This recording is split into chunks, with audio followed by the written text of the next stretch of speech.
I am 23 years old and I am currently a PhD student at the University of Toronto studying suicide prevention and public mental health. To keep it brief, what I'll say is that I had a lot of challenges growing up that at the time I didn't understand or couldn't explain that I now know was undiagnosed autism, but I didn't know it then. And that build-up ultimately led to a mental health crisis when I was 19. Very quickly, I became consumed with depression. I was in my bed for 16 hours a day. I wasn't eating. I was getting very creative with ways to hurt myself and was trying to end my life. The biggest challenge we faced in this time is that there was what felt like no options to help me get better. And I didn't want to get better, so I wasn't going to take the time and energy to find a solution for myself because I didn't want it. But as much as determined as I was to not be here, my parents were even more determined to keep me here. And so they put in the effort to call every therapist in the city and find anything that could help me. They became my 24/7 nurses for months because I couldn't be alone in this time. And again, to keep a long story short, I ended up getting admitted to a hospital, and I spent almost 2 months at a psychiatric hospital undergoing treatment that ultimately saved my life. And then my autism diagnosis came about a year after that. The whole process took some time, and that changed the trajectory of my life and gave me the skills and the ability to understand myself and my needs and get better.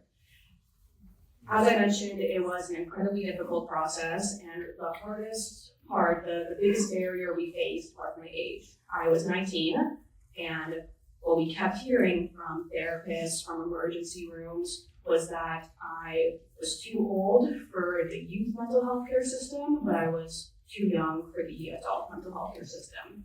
So I had nothing, and I was left in this in-between where I had to fend for myself, and my parents had to fend for me because I wasn't willing to fend for myself.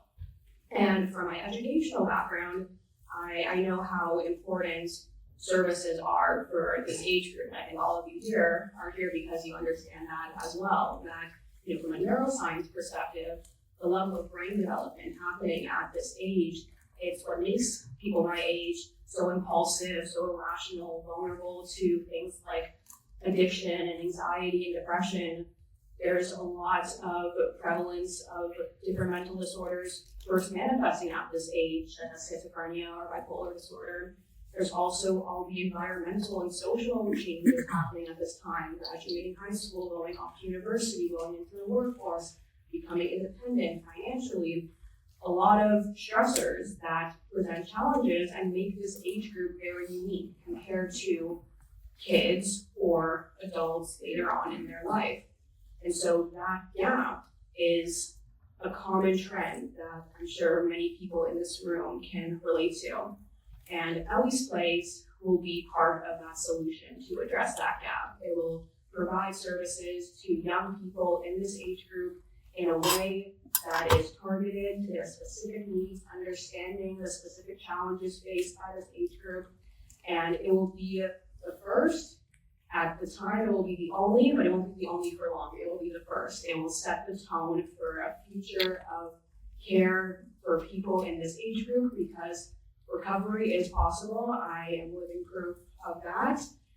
You just need the right support in order to do it. So I want to thank you all for coming here today and supporting Ellie's Place. I'll be part of the Q&A at the end after the movie. If you guys have any questions for me, I'm very open about my experiences. I'd be happy to answer anything. I haven't seen the movie either, so I'm really excited to watch it with you guys for the first time. I've heard it's great. And yeah, thank you all for having me.